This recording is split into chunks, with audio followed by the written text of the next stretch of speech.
irá continuar falando conosco aqui nessa tarde. Mateus capítulo 26, verso 47. Falava ele ainda, e eis que chegou Judas, um dos doze, e com ele grande turba, com espadas e porretes, vinda da parte dos principais sacerdotes e dos anciãos do povo. Ora, o traidor lhes havia dado este sinal: aquele a quem eu beijar, esse prendei-o. E logo aproximando-se de Jesus, lhe disse: salve, mestre. E o beijou.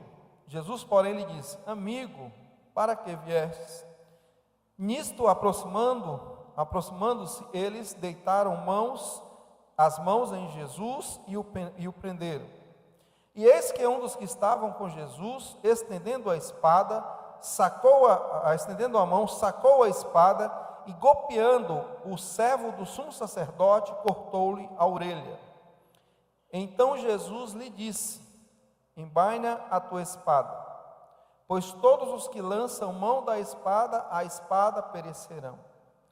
Acaso pensas que não posso rogar a meu Pai, e Ele me mandaria nesse momento mais de 12 legiões de anjos? Como, pois, se cumpririam as Escrituras, segundo as quais assim deve suceder? Pai, em nome de Jesus, nós estamos dispondo as nossas vidas para mais um momento nesse culto, momento que nós queremos ouvir a Tua voz, a Tua palavra, a Tua profecia, que o Senhor possa trazer a Tua palavra como fala do Senhor para as nossas vidas. Nós queremos receber como palavra do Senhor, por isso pedimos: Espírito Santo, trabalhe em nossos corações e ministra a semente do Senhor em nossas vidas, no nome de Jesus. Amém? Amém? Deus te abençoe. Esse momento ele é muito interessante. É o momento em que Jesus está sendo preso. Judas dá a dica e ele chega com os soldados vão e tentam prender Jesus. E no momento em que os soldados tentam colocar a mão em Jesus, um dos discípulos de Jesus, possivelmente Pedro, tira a espada e já defende Jesus e corta a orelha daquele soldado. E Jesus, pare aí, né? E em outro momento aí, Jesus, acho que em João, Jesus cura a orelha do soldado. Ele diz: olha, Pedro, guarde a espada, quem luta com a espada também perece. Guarda a tua espada. E Jesus pega e cura a orelha daquele soldado. E Jesus coloca uma coisa que me chama muita atenção, que é o que está aí nesse versículo 53. Jesus diz assim: olha, acaso pensas que eu não posso rogar a meu Pai, e que Ele me mandaria neste momento mais de 12 legiões de anjos para me defender? Então eu queria que nós meditássemos um pouquinho em cima dessa palavra de Jesus. Pedro, se eu quisesse, nesse instante, por um momento, eu rogaria ao Pai e Ele mandaria muitos anjos, uma legião de anjos. Uma legião romana eram 6.000 soldados. Se ele fala mais de 12, tome aí para mais de 60.000 homens, de 60.000 anjos. Então diz assim: Pedro, você não está percebendo nada, você não está compreendendo nada. Se eu quisesse, Deus mandaria nesse momento legiões de anjos, e aqui, isso aqui ficaria cheio, tomado por todos os anjos para me defender. Mas havia uma paz, havia uma tranquilidade de Jesus naquele momento, e ele apela, diz aí o texto no versículo seguinte, versículo 54, como se cumpriria as Escrituras, como iria se cumprir aquilo que está escrito acerca do meu propósito, acerca do propósito na minha vida aqui nessa terra. Então por isso Jesus disse: olha, não é necessário defesa, este momento é o momento necessário, precisa acontecer dessa forma, desse jeito, nesse momento. Se eu quisesse, eu pediria ao Pai e Ele mandaria livramento na hora, mas nesse momento essa situação precisa estar acontecendo. E Deus falou a minha vida e tem falado muito acerca dessa questão.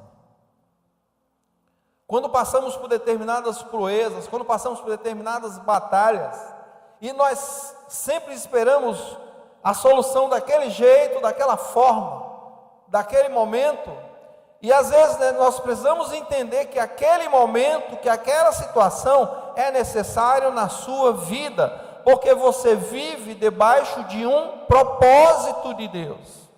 Jesus estava debaixo de um propósito de Deus, e para que o propósito de Deus se cumprisse na vida de Jesus, era necessário aquele momento. Por isso ele diz: olha, não precisa defesa, não precisa correr para a defesa, não precisa correr para a solução, Pedro. Estou debaixo de um propósito e eu sei que esse momento é um momento necessário para que o propósito de Deus se cumpra na minha vida, segundo as Escrituras. E eu acho tremendo, porque diante desse momento, primeira coisa que Jesus faz, ele vai para as Escrituras. Amém? Então, se nós queremos aprender com Jesus, eu digo sempre assim: olha, tem duas formas de aprendermos com Jesus. Uma é aprendermos com os seus ensinos, aquilo que ele falou, aquilo que ele verbalizou. E uma segunda forma é aprendendo com o seu comportamento, como é que ele agiu, como é que ele fez. E aqui é uma delas. No momento em que Jesus está diante daquela prisão, daquela batalha, Jesus corre para as Escrituras. E eu queria deixar um primeiro desafio aqui para todos nós, meus irmãos. Diante das nossas lutas, às vezes há acontecimentos, às vezes há situações em nossas vidas que são necessários acontecer, para que o propósito de Deus se cumpra. Se Deus quisesse, poderia enviar anjos, se Deus quisesse, poderia colocar a mão, se Deus quisesse, poderia fazer assim e resolver. Mas às vezes há situações em nossas vidas que são necessários, há momentos em nossas vidas que são necessários para que o propósito de Deus se cumpra em nossas vidas. Nós estávamos vendo ontem na classe de batismo um texto que eu acho tremendo, lá no Novo Testamento, em 1 Pedro, que diz assim, que nós somos, eu dizia assim para a turma do batismo: olha, não pense quando você está agregado ao corpo de Cristo, quando você passa a fazer parte do corpo de Cristo, saiba de uma coisa, a Bíblia diz que você é nação eleita, povo exclusivo de Deus. Pedro escreve assim com todas as letras: você é propriedade, povo exclusivo de Deus. Então há um propósito de Deus sobre a sua vida. Nada na sua vida vai acontecer por um acaso, nada na sua vida vai acontecer porque o diabo estabeleceu que ia acontecer, porque o diabo estabeleceu que vai acontecer, porque o diabo decidiu que vai acontecer. Acontece na sua vida porque você está debaixo de um propósito de Deus. Você faz parte de uma nação eleita, de um povo exclusivo, de propriedade, o texto diz assim, exclusiva de Deus. Então há situações, há pontos em nossa vida que poderia se resolver assim, mas que Deus da soberania entende que é preciso acontecer, para que o propósito dele aconteça em sua vida. Quem recebe diz amém. Amém. Deus tem propósito em nossas vidas, Deus tem plano em nossas vidas. E quando a gente acha que poderia ser igual a Pedro, né, já vai tentar a solução. Pedro viu lá os soldados chegando, e eu não sei de onde tirou essa espada, mas ele tinha aí uma espada, e ele já foi lá defendendo Jesus. É o natural, quando nós temos as nossas questões, a gente já vai buscando a solução, buscando resolver. E a lição que eu queria deixar para nós aqui essa tarde é que diante das proezas, diante das lutas, antes de agir, antes de fazer, corra para as Escrituras. Busque Deus nas Escrituras. Às vezes a gente acha que, não, Deus não está nessa, né? Deus não está resolvendo esta, Deus não está agindo. Eu acho tremendo o que diz a palavra, Provérbios capítulo 15, versículo 3, diz que os olhos de Deus correm toda a terra, sobre os bons e sobre os maus. Zacarias capítulo 4, versículo 10, diz que os olhos de Deus percorrem toda a terra, inclusive sobre os seus justos. Primeiro desafio: aprenda a correr para as Escrituras. Aprenda a buscar nas Escrituras. Eu acho tremendo Jesus. Para tudo Jesus é um modelo. Os caras chegaram para aprender correndo direto. Pedro, está aqui na Escritura, é propósito de Deus. Às vezes você acha que Deus não está olhando, às vezes acha que Deus não está fazendo. Deus poderia mandar miríades de anjos, porque Deus não enviou miríades de anjos, porque Deus tem propósito. Vai para as Escrituras, encontra Provérbios 15, 3, os olhos do Senhor percorrem toda a terra. Zacarias 4 e 10, os olhos de Deus percorrem toda a terra, e Deus não deixa de te ver. Deus não deixa de ver a tua situação. Eu acho tremendo um dos textos do Novo Testamento, quando Jesus fala para os seus discípulos em momento de despedida, e naquele momento, Mateus 10, 29 e 30, ele começa a falar sobre as proezas que aqueles homens iam enfrentar, e Jesus chega e diz assim: olha, os pardais são pássaros simples e bem baratinhos, eles são vendidos no mercado por questão de centavos. Então ele diz assim: os pardais são vendidos por arças aí na feira, são bem baratinhos, mas eu digo uma coisa, nenhum desses pardais cai sem a permissão de Deus. Dá um glória a Deus. Nenhum pássaro cai na terra sem que Deus esteja sabendo. Aí Jesus diz assim: se Deus olha para um pássarozinho que não vale quase nada, é vendido por centavos, mas Deus não permite que eles caiam sobre a terra sem que Ele saiba. Aí Jesus diz assim: imagine vocês. É onde Ele coloca assim: olha, eu quero dizer uma coisa, até todos os cabelos da vossa cabeça estão contados. Até todos os cabelos da vossa cabeça estão contados. Isso chama-se conhecimento de Deus, olhar de Deus sobre as nossas vidas. Chama-se a atenção de Deus sobre as nossas vidas. Isso implica dizer que a minha vida não passa desapercebida diante de Deus. Isso implica entender que a minha vida não passa desacordada diante de Deus, que Deus contempla a minha vida, que Deus contempla a sua vida, que Deus vê a sua situação. Então muitas vezes diante das proezas, o desafio é, antes de puxar a espada, antes de partir para a luta, vai para a Escritura. Vai para a Escritura e tu vais encontrar o Deus dizendo assim: olha, eu estou de olho na tua situação, estou de olho na tua vida, não te desamparei, não te deixei, estou aqui no controle. Quem crê nisso? Está na Escritura, tem que crer porque está nas Escrituras. Eu conheci um homem de Deus, não sei se já contei essa história aqui. Logo no meu segundo ano de seminário, e é pastor Bill Moore, e ele era um senhor já na época, talvez uns 50 e alguma coisa de anos, né? Então era um homem que já tinha uma experiência grande. Ele era americano e ele trabalhava na igreja nos Estados Unidos, acho que eu não lembro que cidade, mas ele se aposentou, já tinha criado todos os filhos. Ele tinha criado todos os filhos e estava aposentado, filho criado, e ele disse que queria trabalhar para a obra de Deus, como missionário. E ele veio para o Brasil, ele e a esposa dele, os filhos estavam criados, ficaram nos Estados Unidos. E ele veio para o Brasil trabalhar com missões, ser missionário.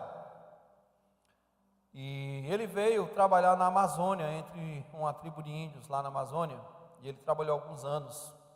E aqui ainda ele teve um outro filho, teve uma filha no Brasil, com a esposa dele, e morou e foi missionário durante alguns anos na Amazônia. E a menina eu acho que tinha 11, 12 anos, não lembro mais a idade, mas essa menina foi picada por uma cobra, que eles moravam na Amazônia, no meio do mato, evangelizando índios. E ele contou que a menina foi picada pela cobra, foi envenenada, e a criança acabou falecendo. E ele, quando passou por aquela experiência, ele praticamente enlouqueceu. Ele conta que ele perdeu o chão, evidentemente, e ele disse que ele não compreendia como é que ele tinha abandonado toda a vida dele lá nos Estados Unidos, tinha vindo para o Brasil e tinha ministrado para índios, e agora Deus tinha dado uma filha, e Deus tinha tomado essa filha, e ele disse que ele praticamente ficou louco. Ele conta que ele saía correndo lá no meio da floresta, ele saía gritando: Deus, por quê? Por quê? Por quê? Por que o Senhor tirou minha filha? Por que o Senhor tirou minha filha? E ele diz que passou alguns dias correndo, ele corria mesmo feito louco no meio do mato, no meio da mata, buscando entender por que tudo aquilo tinha acontecido na vida dele. E ele disse que numa dessas corridas dele, ele subiu até no alto de um monte, lá no alto do monte, finalmente Deus falou com ele. E ele disse assim: Bill, a filha não era sua, a filha era minha. Salmo 127, versículo 3 diz que os filhos são herança do Senhor. A filha é minha filha, e eu te emprestei minha filha por um período de 12 anos, e agora eu decidi trazer a minha filha para mim.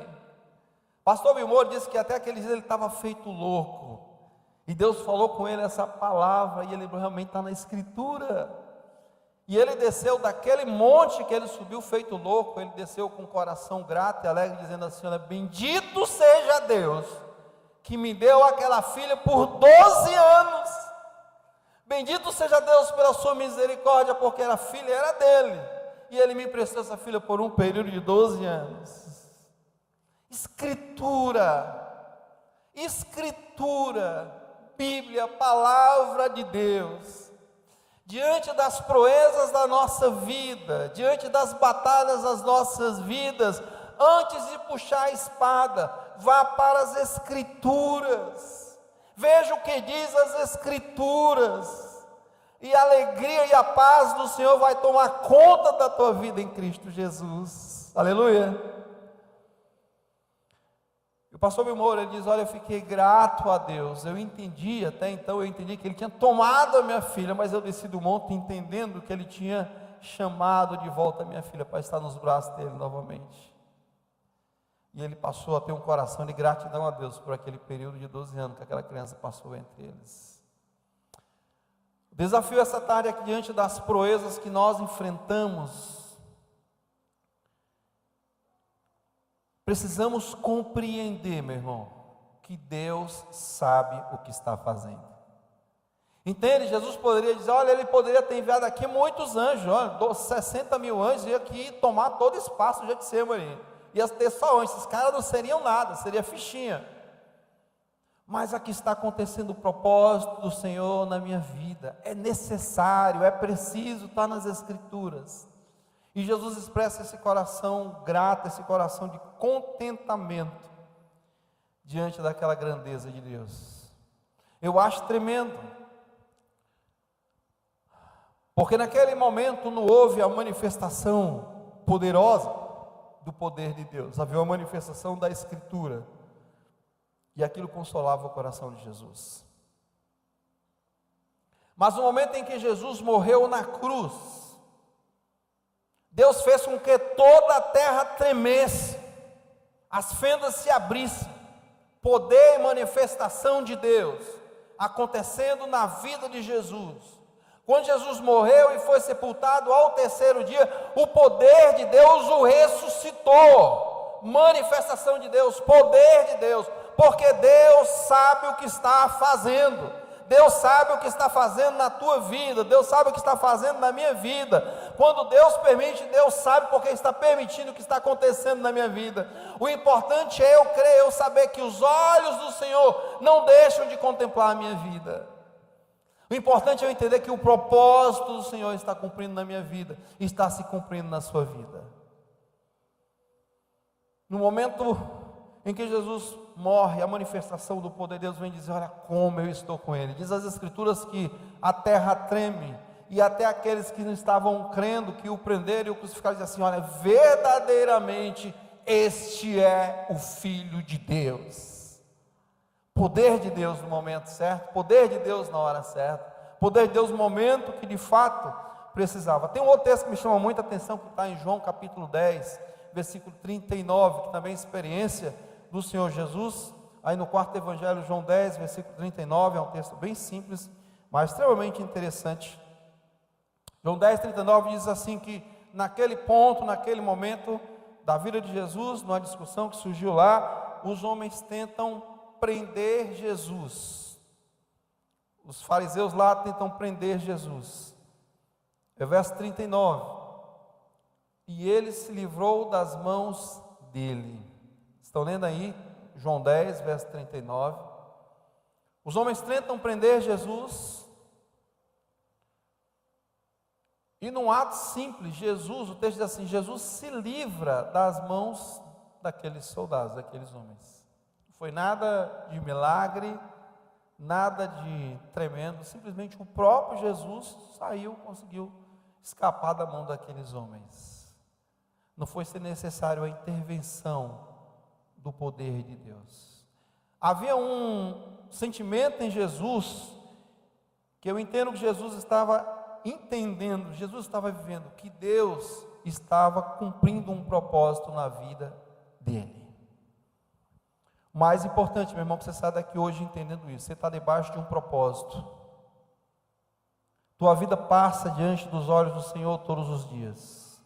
Tua vida não foge do controle do Senhor em nenhum momento. Então é importante que você se sinta, se perceba debaixo de um propósito do Senhor. Que no momento em que Deus precisa intervir, Deus vai intervir. Mas no momento que Deus não intervir, Deus não interviu, mas a tua vida continua debaixo do propósito de Deus.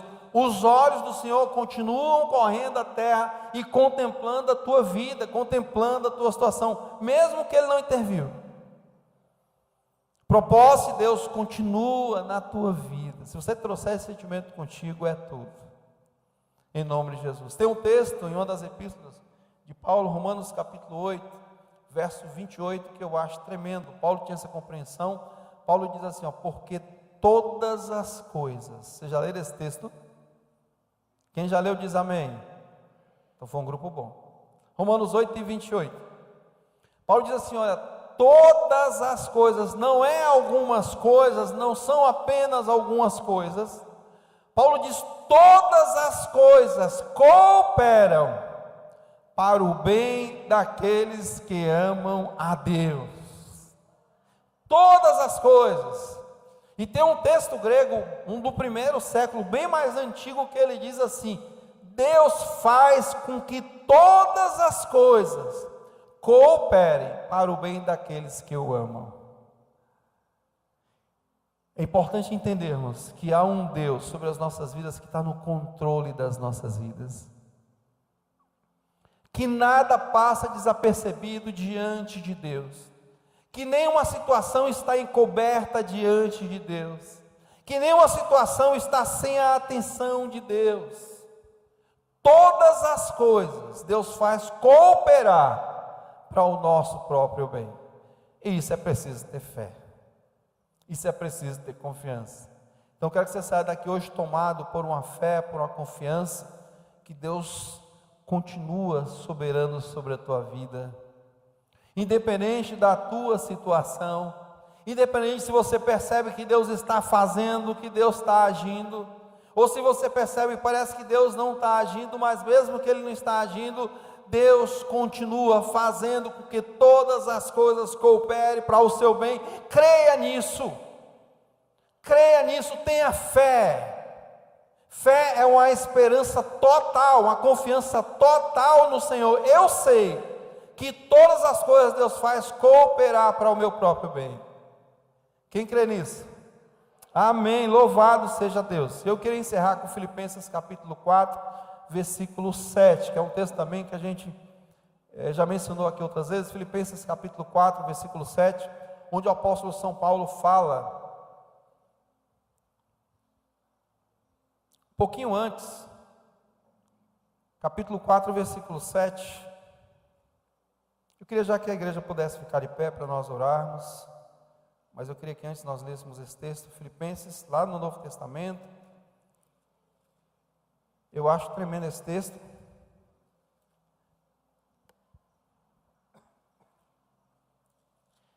Capítulo 4, versículo 6, começa no versículo 6. Filipenses é uma das cartas mais extraordinárias, eu vou dizer por quê. É uma das cartas que Paulo escreve quando ele está em prisão. Segundo o livro de Atos, é o momento em que Paulo está preso, e ele está preso mãos e pés, atadas. É nesse contexto que Paulo escreve em Filipenses. E sabe qual é o tema de Filipenses? Alegrai-vos no Senhor. Outra vez vos digo, alegrai-vos. Ele repete essa frase várias vezes. A palavra alegria, Paulo fala várias vezes na carta de Filipenses. Então, nesse contexto de prisão que Paulo fala, o que Paulo prega sobre alegria. Paulo entendia que aquela situação era necessária, mas aquela situação não havia tirado a sua alegria, aquela situação não havia esvaído a sua esperança em Cristo Jesus. Pelo contrário, Paulo chega a dizer no primeiro capítulo, né? Eu estou algemado, estou preso, mas estou achando tremendo, porque os soldados da guarda, todos eles comentam sobre a minha situação, e eles estão sendo evangelizados por causa dessa situação. Paulo vibra, porque essa situação na minha vida está sendo necessária. Deus poderia mandar anjos, como mandou lá para Pedro em outro momento, libertou Pedro lá da prisão, poderia, libertou Pedro, libertou Silas, mas esse momento, essa minha prisão aqui, é necessária, está sendo bom. Os próprios soldados estão sendo evangelizados, os próprios soldados estão sendo pregados, está sendo tremendo. É por isso que Paulo diz, alegrai-vos no Senhor, outra vez vos digo, alegrai-vos. Aí ele escreve Filipenses capítulo 4, versículos 6 e 7, mas no finalzinho do versículo 5, ele diz uma coisa que eu acho tremendo. Primeiro ele diz assim, olha, perto está o Senhor, final do versículo 5, a última frase do versículo 5, estão enxergando aí? Perto está o Senhor. Por que Paulo coloca isso? Mas a tua situação é essa, preso, perto está o Senhor. Aí Paulo diz assim, versículo 5, versículo 6, não andeis ansiosos, por quê? Não andeis ansiosos por coisa alguma, não andeis ansiosos por coisa alguma, antes sejam conhecidas diante de Deus, pela oração, pela súplica e com ações de graças. É assim que está no texto? Amém? Então não andeis ansiosos por coisa alguma, porque independente, perto está o Senhor. Diga assim, meu irmão, perto está o Senhor, perto está o Senhor, perto está o Senhor. Não esqueça nunca disso. Então, ao invés de ficar ansioso, ao invés de andar preocupado, coloca diante de Deus, através da oração, através da súplica, através da oração, da ação de graça, em oração, as tuas ansiedades. E aí Paulo faz uma promessa, e a paz de Cristo, está vendo aí no versículo 7? E a paz de Cristo, que excede todo entendimento. O que é exceder todo entendimento? Vai contrário à nossa lógica humana, à nossa perspectiva humana, à nossa falta de esperança, vai contrário a toda a mente humana. A paz de Cristo que excede toda a lógica humana, toda a circunstância, todo entendimento, a promessa é, ela guardará os vossos corações em Cristo Jesus. Era isso que acontecia com Jesus ali no Getsemane. Sabe por que Jesus não se desesperou diante da prisão, a perspectiva da morte na cruz? Porque havia uma paz do propósito de Deus no coração dele. E o desafio que Jesus deixou para nós foi esse: ao invés de você puxar a espada, ao invés de você estar ansioso, ao invés de você buscar, antes de qualquer coisa, busca a Escritura. Busca a Escritura, o que está na Escritura. Primeira coisa que você vai encontrar é que Deus está ciente, Deus está contemplando, Deus está vendo, os olhos dele estão sobre você. Segundo, que coloca a tua ansiedade diante do Senhor. Coloca a tua ansiedade diante do Senhor. E o melhor que vai acontecer, eu não sei se ele vai enviar miríades de anjos, mas uma coisa a Escritura garante: que a paz de Cristo, que excede todo entendimento, vai guardar a tua mente e o teu coração em Cristo Jesus. Isso é tudo. Amém? Quero orar contigo em nome de Jesus. Senhor, vai tomando de conta de cada situação. Vai tomando de conta, Senhor, de cada vida, eu te peço. Eu quero pedir, Espírito Santo de Deus, continua passeando no nosso meio, continua andando no nosso meio, continua falando às nossas vidas. Se alguém puder, apague as luzes aqui do salão, por gentileza. Continua, Espírito Santo, trabalhando em cada coração, em cada mente, em nome de Jesus. Eu queria que você usasse mais uma vez esse tempo, deixasse Deus encher a tua vida, o Espírito Santo dele preencher a tua vida. Não sei qual é o teu momento, não sei qual é a tua experiência, não sei se você esperava que Deus enviasse miríades de anjos, que Deus colocasse a mão, mas eu quero te garantir uma coisa, que a paz do Senhor, que excede todo entendimento, vai guardar a tua mente e o teu coração essa tarde em Cristo Jesus. Você vai receber o toque do Senhor, se não recebeu ainda. Se já recebeu, vai ser renovado. Receber a manifestação da graça e do poder de Deus, manifestação da presença de Deus. Eu não quero que você saia daqui sem receber o toque do Senhor. Não quero que você saia daqui sem perceber que é uma presença, uma unção de Deus, que você pode receber sobre a tua vida, que o Espírito Santo do Senhor pode encher a tua mente, o teu coração, e derramar essa paz do Senhor, essa confiança em Deus, esse esperar em Deus. Você vai sair daqui esperando em Deus, você vai sair daqui confiando em Deus, no nome de Jesus. Vai contemplando a presença do Senhor. Perto quero estar,